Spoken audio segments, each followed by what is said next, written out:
Tyler Reed wiped the grease from his hands as he climbed down from the docking platform. His back ached from 16 straight hours of work, but he felt good. Really good. He'd just saved 12 lives even if nobody knew it yet. The airlock doors hissed open, and Tyler stepped into the cargo bay of the freighter he called home. Well, used to call home. Captain Morrison stood there with his arms crossed, face twisted in anger. Behind him stood First Officer Phillips and that weasel of an accountant, Dave something. Tyler. We need to talk. Now. Tyler's stomach dropped. He knew that tone. Nothing good ever started with that tone. What's going on, Captain? Morrison pulled out a data pad and shoved it in Tyler's face. Security footage played on the screen. Tyler saw himself working on 2 small ships in Docking Bay 7. Welding. Rewiring. Running back and forth between both vessels like a madman. Want to explain this? Tyler's mind raced. Those ships had people inside. Their life support was failing. I had to. You had to fix our engine. Morrison's voice echoed through the cargo bay. You had one job, Reed. One simple job. Fix the plasma converter so we could make our delivery window. Instead, you waste 16 hours playing hero with ships that have nothing to do with us. Captain, they were dying. The distress beacon. I don't care if they were selling cookies for charity. You're employed by this ship. You work on this ship. You use our materials, our power, our docking time for our repairs. Dave the accountant stepped forward, adjusting his glasses. Tyler hated those glasses. According to my calculations, Mr. Reed used approximately 4,700 credits worth of materials. He consumed 380 kilowatt-hours of station power that we paid for. And most importantly, his negligence caused us to miss our delivery window, costing the company 42,000 credits in penalties. Tyler felt his face getting hot. Those were people. Real people.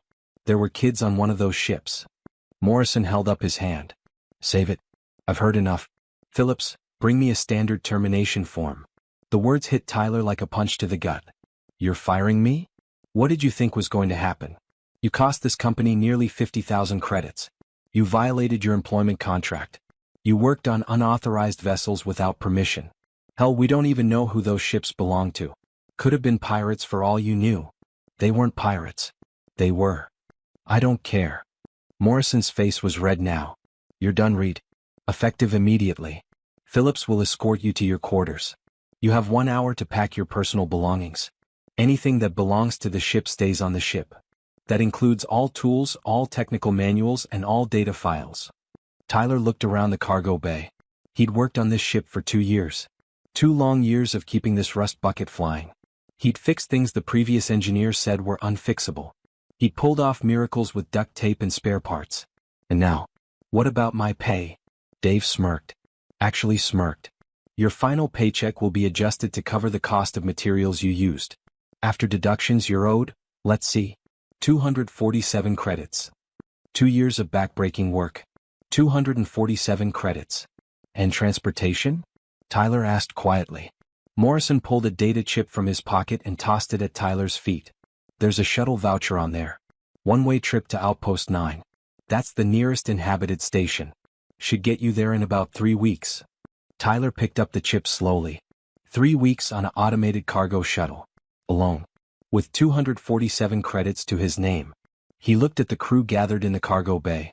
Wilson, the cook who'd taught him to make synthetic protein taste almost edible. Garcia, the pilot who'd shown him how to play zero-G handball. Kenji, the cargo master who'd covered for him when he overslept last month. None of them would look at him. They all stared at their boots or the walls or anywhere but his face. So that's it. Tyler said. 2 years and I don't even get a handshake?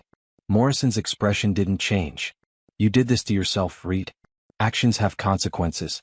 You want to be a hero? Fine. But heroes don't last long in this business. This is freight hauling, not a charity operation.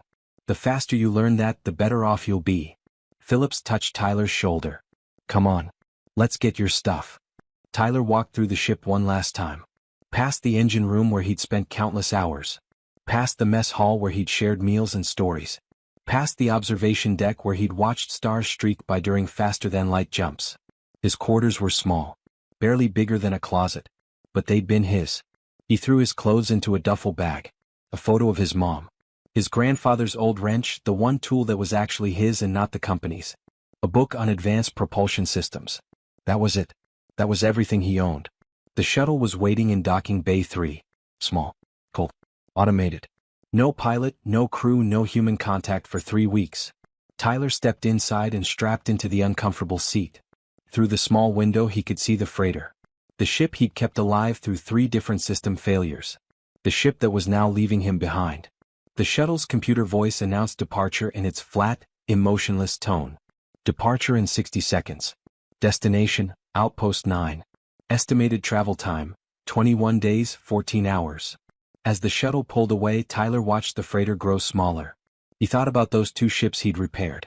About the people inside who were breathing right now because he'd chosen to help them instead of fixing a stupid plasma converter. Morrison was wrong. Actions did have consequences. Tyler just hoped he could live with his. Outpost 9 smelled like recycled air and broken dreams. Tyler had been here for 6 days now, living in a capsule hotel that cost 20 credits per night. At this rate he'd be broke in less than 2 weeks. The capsule was barely big enough to lie down in. No window. No privacy. Just a thin mattress, a storage locker, and a screen that flickered every few minutes. Down the hall, someone was arguing loudly in a language Tyler didn't recognize.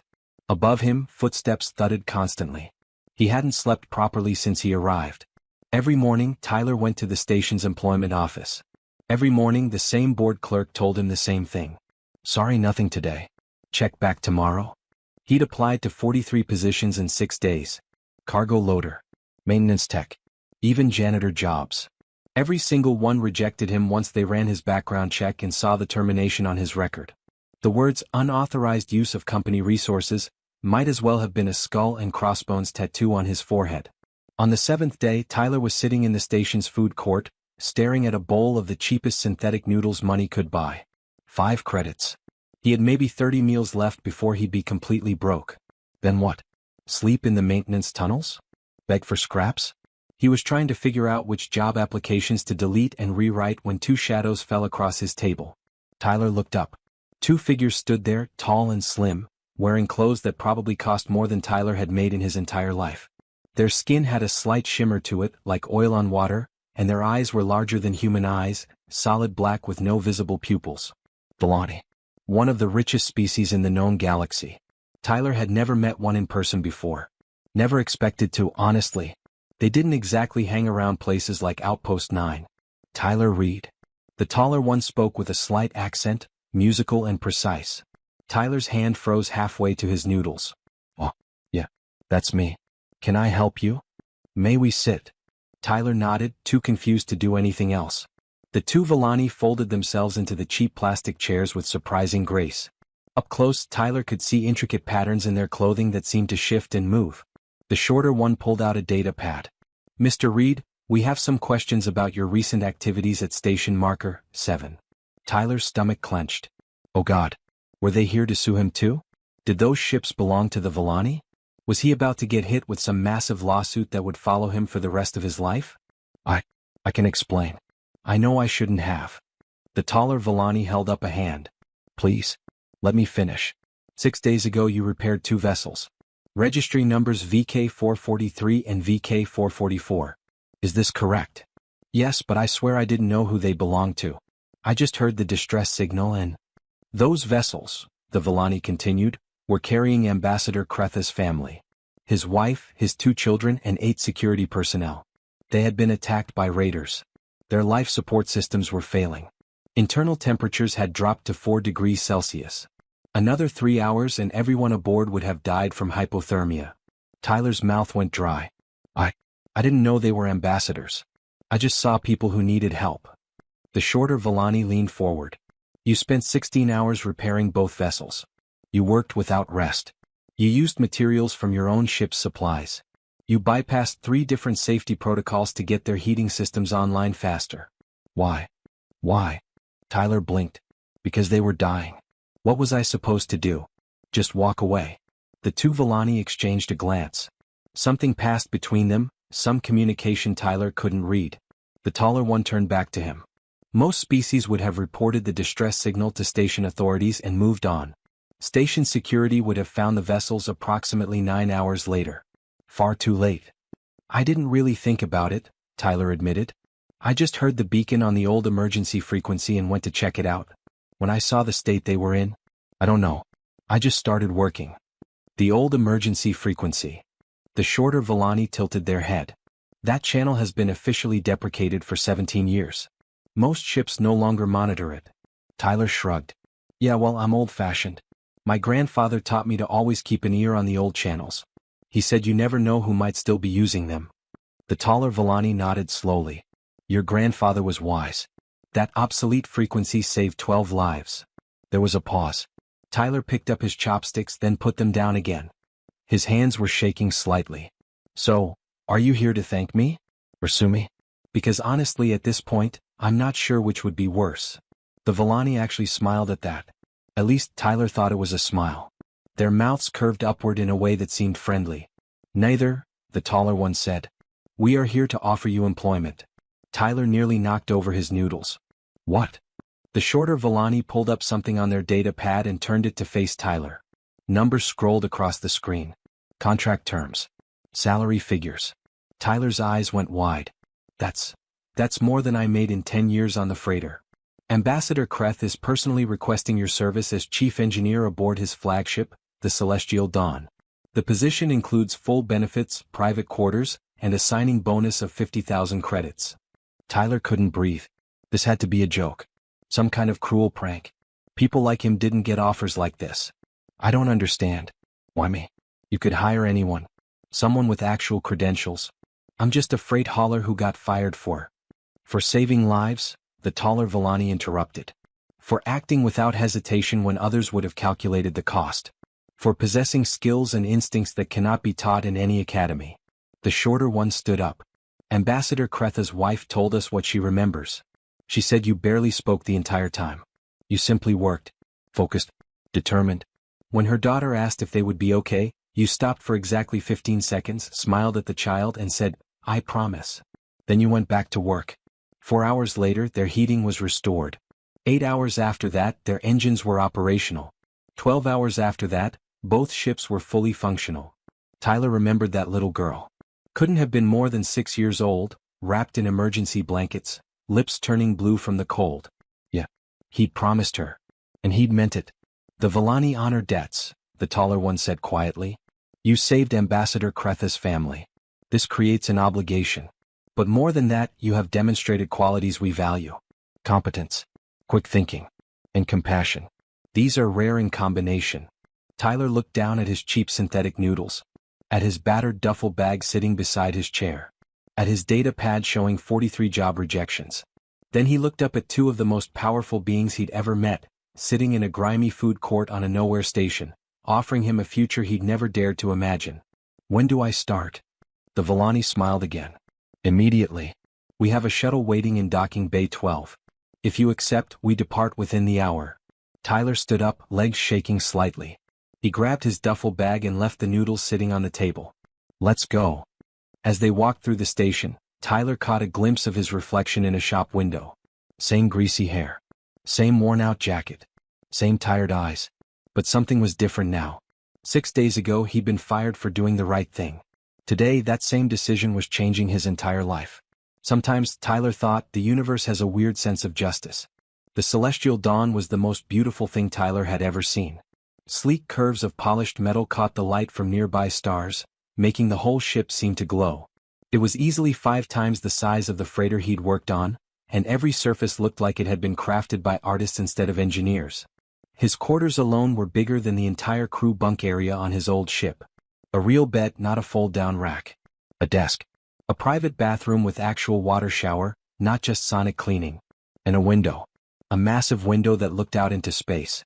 Tyler dropped his duffel bag on the floor and just stood there for a minute trying to process it all. 2 weeks ago he'd been sleeping in a capsule the size of a coffin. Now this. It's too much, he muttered to himself. But the real shock came when he saw the engineering bay. Tyler had dreamed about workshops like this. Tools he'd only seen in technical manuals hung on the walls, organized and gleaming. Diagnostic equipment that could scan an entire engine system in seconds. Fabrication machines that could create custom parts on demand. Everything was clean, efficient, and state-of-the-art. It was also completely silent. Tyler stepped inside and found 12 Villani engineers standing at their stations, all of them staring at him. Nobody spoke. Nobody smiled. The air felt thick with tension. A senior engineer named Solvek approached, his expression unreadable. "You are the human. Tyler Reed. Nice to meet you." Solvek didn't offer his hand. "We were told you would be joining us as chief engineer. This is highly irregular." "Yeah, I get that a lot. You have no formal credentials. No advanced degrees. No certification from any recognized engineering academy. Yet you are placed above engineers who have served the ambassador's family for decades." Solvek's voice was calm, but Tyler could hear the edge in it. "Can you explain why we should accept this?" Tyler looked around the room. 12 pairs of black eyes watched him, waiting. He could feel the resentment coming off them in waves. They thought he was some nobody who'd gotten lucky. An outsider who didn't deserve to be here. And honestly, they weren't completely wrong. "I can't," Tyler said simply. "I'm not going to stand here and tell you I'm better than you. I'm probably not. You've got training I'll never have. Experience in systems I've never even seen before. But I'm here anyway, and we can either waste time being angry about it or we can just get to work." Solvek stared at him for a long moment. "We shall see." The first week was brutal. Tyler kept to himself, studied the ship's systems every free moment, and tried not to step on anyone's toes. The Villani engineers were polite but cold. They answered his questions with the bare minimum of information. When he offered suggestions, they smiled and ignored him. Tyler got it. He'd feel the same way if some alien showed up and got promoted over him for saving the boss's family. It wasn't fair and they knew it. But Tyler also knew how to prove himself. The same way he always had. Through work. The opportunity came during the ship's journey to the Corvith Summit, a diplomatic meeting between 5 different species. Tyler was running a routine diagnostic when he noticed something odd. A tiny fluctuation in the power distribution network. So small that the automated systems had flagged it as normal variance. But Tyler had spent years keeping dying ships alive. He knew the difference between normal and normal but wrong. He dug deeper into the data, tracking the fluctuation back through 3 different subsystems. There. A coupling in the secondary power relay. It wasn't broken. Not yet. But the stress patterns showed it would fail within 48 hours. Tyler brought it to Solvek. "We need to replace this coupling." Solvek looked at the data. The diagnostics show green across the board. "I know what the diagnostics show. But look at the harmonic patterns here. That's metal fatigue. It'll cascade into a full failure, probably during the summit when we're running at peak power for security systems." Solvek frowned. "Replacing the coupling requires shutting down the secondary grid for 6 hours. We would need approval from the ambassador." "Based on what? A feeling?" "Based on experience. I've seen this exact pattern before. Trust me, it's going to fail." "I do not know you well enough to trust you." Tyler sighed. "Then don't trust me. But if I'm right and we do nothing, we'll be dead in space during a diplomatic summit with half the sector's governments watching. If I'm wrong, we waste 6 hours of maintenance time. You pick." Solvek studied him for a long moment. Then he made the call to Ambassador Kref. To Tyler's surprise, the ambassador approved the replacement immediately. "If Engineer Reed believes it necessary, do it." They replaced the coupling. 18 hours later, the old coupling was sent to the lab for analysis. It came back with stress fractures through 60% of its structure. It would have failed completely within 24 hours, exactly as Tyler predicted. The failure would have knocked out their shields and weapon systems simultaneously. Solvek found Tyler in the engineering bay that evening. He didn't say anything at first, just handed Tyler the lab report. Then he extended his hand in the human gesture of respect. "I was wrong about you. That was exceptional diagnostic work." Tyler shook his hand. "Just doing my job." Word spread through the engineering team. The human had spotted something their own systems missed. Had trusted his instincts over the computers and been proven right. It wasn't much, but it was a start. The real test came 3 weeks later. The Celestial Dawn was escorting a convoy of civilian ships through a dangerous sector when raiders attacked. 5 small fighter craft, fast and aggressive, targeting the cargo haulers. "Engineering, I need more power to forward shields," the bridge called down. Tyler looked at the power distribution display. They were already running at 94% capacity. Normal procedure would be to refuse, or to shut down non-essential systems to redirect power. But normal procedure took time. Tyler's fingers flew across the controls. He shut down the aft recreational facilities, diverted power from the secondary environmental systems, and rerouted cooling through an alternate pathway that technically violated 3 different safety protocols but would hold for short-term combat. "Forward shields at 112%, Tyler called back. Solvek stared at him. How did you? Tell you later. We've got about 9 minutes before the cooling system has a problem. The extra shield strength held. The raiders broke off their attack after realizing they couldn't penetrate the defenses. The convoy escaped without losses. Tyler had the cooling system back to normal configuration in 7 minutes. After that, the engineering team stopped treating him like an outsider.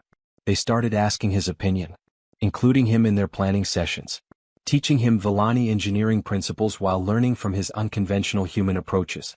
Ambassador Kreth summoned Tyler to his private office one evening. The ambassador was older, his shimmer skin showing patterns Tyler had learned meant wisdom and experience. "My daughter asks about you," the ambassador said. "She wants to know if the man who saved her is happy here." Tyler thought about it. The work was challenging. The crew had accepted him. He had a purpose again. "Yeah, I think I am." The ambassador nodded. "Good. Because you have taught my engineers something valuable. Sometimes the best solution is not the one in the manual. Sometimes you must trust instinct over protocol." He paused. Very human. But also very necessary. Tyler looked out the window of the ambassador's office at the stars streaming past. 6 weeks ago he'd been fired for saving lives. Called reckless. Told he'd never work again. Now he was chief engineer on a flagship, respected by his crew, doing work that actually mattered. Funny how things worked out sometimes. News traveled fast in the shipping lanes. Faster than light engines, faster than official broadcasts, faster than anything except gossip between crews at trading posts and fuel stations. And the story of Tyler Reed was the kind of gossip people loved to share. A human engineer fired for saving lives. That same human now chief engineer on a Villani ambassador's flagship. Within 3 months, every freight captain, every station administrator, and every hiring manager in 5 sectors had heard some version of the story. Most thought it was exaggerated. Some thought it was completely made up. But everyone was talking about it. On the Iron Falcon, Captain Morrison wasn't having a good year. Actually, he was having the worst year of his career and it kept getting worse. The new engineer, a Torvaxian named Grell with supposedly excellent credentials, was driving him insane. Grell did everything by the book. Every single repair followed manufacturer specifications exactly. No shortcuts, no creative solutions, no thinking outside the box. Which sounds good in theory. In practice it was a disaster. The Iron Falcon was an old ship. Really old. Half the parts inside her hadn't been manufactured in 20 years. The previous engineer, that damn human Morrison had fired, had kept her running with modifications and workarounds and tricks that weren't in any manual. Grell removed all of it. Called it unauthorized modifications. Replaced custom parts with standard components that didn't quite fit right. Insisted on doing repairs properly, even when proper meant 3 times the cost and twice the time. The repair bills were crushing them. Morrison watched his profit margins evaporate as Grell ordered part after expensive part. Things that Tyler had fixed with scrap metal and ingenuity now required certified components shipped from halfway across the sector. Worse, the ship just didn't run the same. She developed a rattle in the starboard engine that Grell couldn't diagnose. The environmental system cycled between too hot and too cold. The faster-than-light drive took twice as long to charge as it used to. Morrison missed 3 delivery deadlines in 2 months. Then 4. Then 6. The company that contracted the Iron Falcon sent an official warning. 1 more missed delivery and they'd terminate the contract. Without that contract, Morrison had nothing. No income, no purpose for the ship, no way to pay his crew. He started having trouble sleeping. Started snapping at the crew over little things. Started wondering if maybe, just maybe, he'd made a terrible mistake. Then he heard about Tyler. Heard it from another captain at a fuel station, told like it was some kind of legend. The engineer who'd gotten fired for being too good. Too moral. Too willing to help people instead of worrying about profit. Morrison tried to ignore it. Tried to tell himself that Tyler had been a problem employee who'd cost him money. But late at night, alone in his quarters, he couldn't stop thinking about it. He started asking around through back channels. Trying to figure out if maybe, possibly, Tyler might be willing to come back. Not as chief engineer, of course. Morrison couldn't afford that kind of pride. But maybe as a consultant? Just to undo some of Grell's improvements, and get the ship running properly again? The response came back through the Villani diplomatic service. Professional. Polite. Absolutely crushing. Chief Engineer Reed's consulting services are available at 8,000 credits per hour, with a minimum engagement of 20 hours. Payment required in advance. Please allow 6 months for scheduling. 160,000 credits. Morrison didn't have 160,000 credits. The Iron Falcon hadn't made that much profit in the last 3 years combined. He crumpled the message and threw it across his quarters. Then he sat down and put his head in his hands. He'd thrown away the best engineer he'd ever had over 16 hours of work. Now that engineer was so far above him that Morrison couldn't even afford to ask him a single question. The universe had a cruel sense of humor. But Morrison's problems were nothing compared to what was happening in the bigger picture. The story of Tyler Reed had reached the Galactic Trade Council, that massive bureaucracy that regulated commerce across 70 different systems. A young council representative named Jordan Chin brought up an interesting point during a routine session. She'd read about Tyler's rescue. About how he'd heard a distress signal on an old, obsolete emergency frequency that most ships didn't monitor anymore.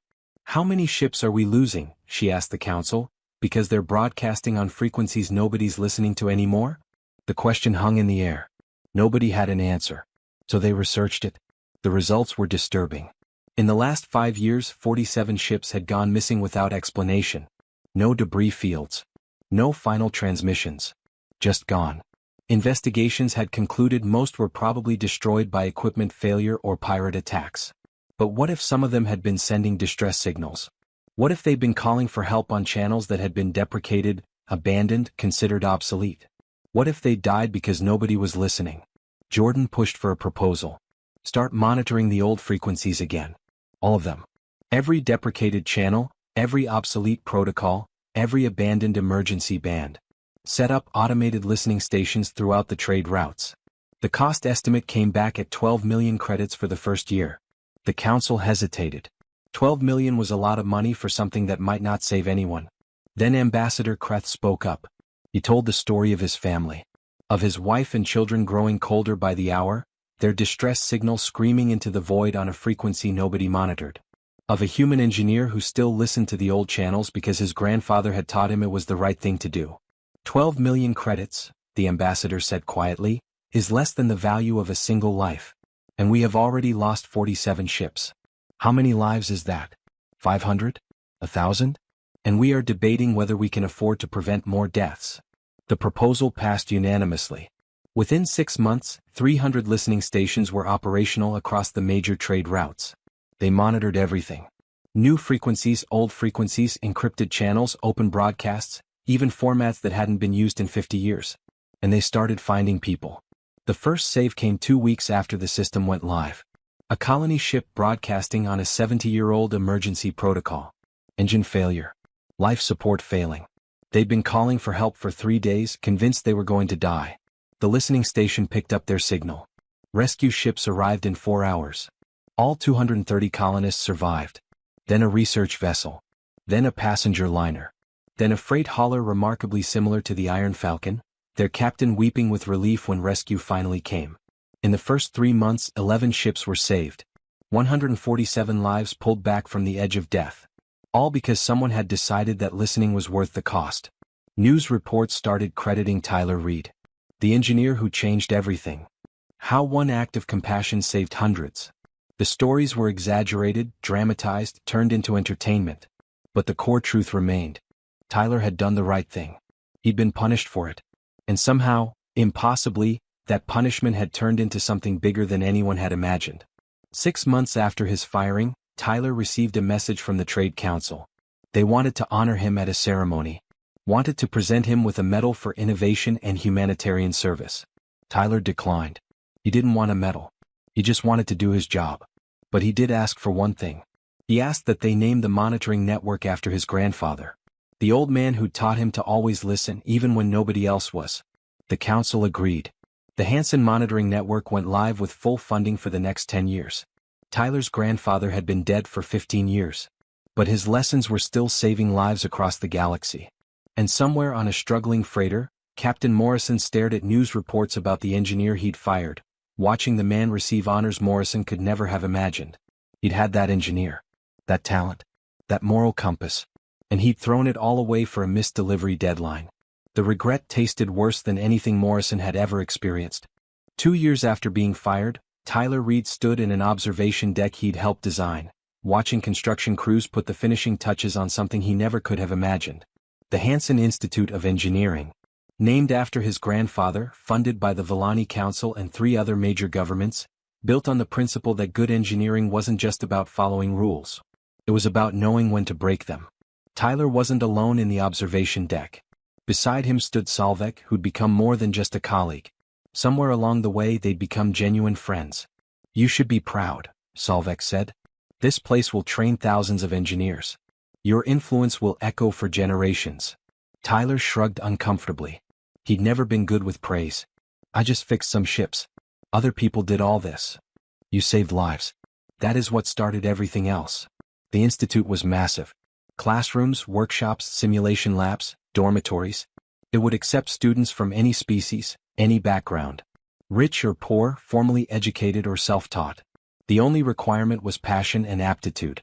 The curriculum was revolutionary.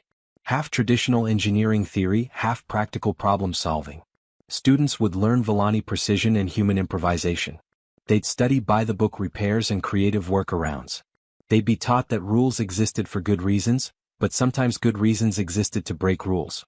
Most importantly, they'd learn what Tyler's grandfather had taught him. Engineering wasn't about machines. It was about the people who depended on those machines. Every repair, every modification, every decision had lives attached to it. But the institute was only part of Tyler's legacy. The Hansen monitoring network had grown beyond anyone's expectations. In 2 years it had saved 73 ships. Over 2,000 lives. The network covered 12 sectors now, with plans to expand to 20 by next year. Other changes rippled outward. Shipping companies started updating their emergency protocols, making sure crews monitored multiple frequency ranges. Trade councils revised safety regulations. Insurance companies offered discounts to vessels that maintained old frequency receivers. All because one engineer had refused to walk past people dying. Tyler's personal life had changed too. He'd been promoted twice, though he'd turned down the 3rd promotion because it would have meant leaving hands-on engineering work. He'd accumulated enough savings to never worry about money again. He'd been interviewed by news services from 15 different species. None of that mattered as much as the letter he'd received 3 weeks ago. Handwritten, on actual paper, sent through diplomatic channels. It was from Captain Morrison. Tyler hadn't opened it for 2 days. When he finally did, sitting alone in his quarters late at night, the words hit harder than he'd expected. Morrison didn't make excuses. Didn't try to justify his decision. He just apologized. Said he'd been wrong. Said he'd let fear of profit loss override basic human decency. Said he understood if Tyler never forgave him. Then he asked a question. A small, humble question that must have cost Morrison enormous pride to write. "What should I have done? If you could go back to that moment, what would you tell me?" Tyler had stared at that letter for hours. He drafted 6 different responses and deleted them all. Finally he wrote back with brutal honesty. "You should have trusted that doing the right thing would work out somehow. You should have believed that saving lives mattered more than a delivery deadline. You were afraid of losing money, so you made a decision based on fear. Fear makes people stupid. I know. I've been afraid too. But you asked what you should have done, so I'll tell you. You should have helped me repair those ships. We could have worked together. We could have saved them faster, maybe gotten back to our delivery on time. Instead, you made it me versus the company. That was your mistake. Not the deadline. The choice to see saving lives as a problem instead of a priority." He'd sent the letter. Never got a response. Didn't expect one. 3 months later, Tyler heard that Morrison had lost the Iron Falcon. The company had scrapped the ship and terminated his contract. Morrison was working a desk job now at some remote mining station. His days of commanding a crew were over. Tyler felt a strange mix of emotions about that. Not satisfaction exactly. Not pleasure at Morrison's downfall. Just a quiet sadness that it had to end that way. Morrison had been a decent captain once. Fear and greed had turned him into something else. The observation deck door opened. A young woman stepped through looking nervous. She wore a student uniform from the Institute's first recruiting class. Human, maybe 20 years old, with oil stains on her hands and hope in her eyes. "Mr. Reed? Sorry to bother you. I'm Bailey. Bailey Foster. I'm starting at the Institute next month and I wanted to say thank you." Tyler smiled. "Thank me? I didn't accept you. That was the admissions board. Not for that. For everything. For showing people like me that we matter. I grew up on a mining station. No money, no connections, no fancy education. I fix things because I'm good at it, not because I went to some academy. Everyone told me I'd never make it as a real engineer. Too poor. Too uneducated. Just a grease monkey who got lucky. Tyler heard echoes of his own story in her words. Let me guess. They told you to know your place. Every single day. Bailey's hands clenched into fists. But then I heard about you. About how you got fired for doing the right thing and ended up here anyway. It gave me hope that maybe the universe wasn't completely rigged against people like us. The universe isn't rigged, Tyler said quietly. But it's not fair either. You'll work twice as hard as people with fancy credentials. You'll be doubted, dismissed, underestimated. Some days you'll want to give up. But here's the thing nobody tells you. Being underestimated is an advantage. People don't see you coming. They expect less, so when you deliver more, it hits harder. Bailey nodded, absorbing every word. What if I make mistakes? What if I'm not good enough? You'll make mistakes. Everyone does. The question is what you do with them. Learn. Adapt. Keep going. Tyler paused, thinking back to that moment in the docking bay 2 years ago. And when you're faced with a choice between following rules and saving lives, trust your gut. The rules will still be there tomorrow. The lives won't. Bailey left a few minutes later, walking a little taller than when she'd arrived. Tyler watched her go, wondering how many other Bailey Fosters were out there. How many talented people just needed someone to tell them they belonged. That evening, Tyler visited the memorial garden that had been built near the Institute. A quiet space with plants from a dozen different worlds, united in one peaceful ecosystem.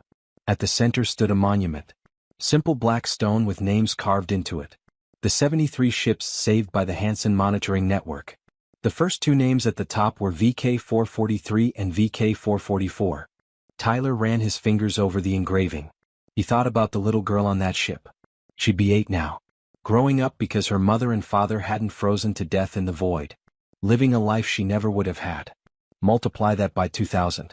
2,000 people breathing, laughing, crying, living because someone had decided to listen when nobody else would. A familiar voice spoke behind him. Do you ever regret it? Tyler turned. Ambassador Kreth stood there, his shimmer skin catching the fading light. Regret what? The cost. You lost a job. Lost your reputation. Spent weeks uncertain if you'd eat next month. Would you do it differently if you could go back? Tyler thought about it. Really thought about it. The fear. The uncertainty. The cold reality of being broke and blacklisted. Then he thought about that little girl's face when the heat came back on. No, he said simply. I'd do it exactly the same. The ambassador nodded. Good. Because tomorrow the council is announcing an expansion of the monitoring network. 30 new sectors. 5,000 new listening stations. They estimate it will save 500 lives per year once fully operational. 500 lives. Every year. Because Tyler had refused to walk away from 2 dying ships. My grandfather used to say something, Tyler said quietly. He'd say, the measure of an engineer isn't the machines they build. It's the lives they protect.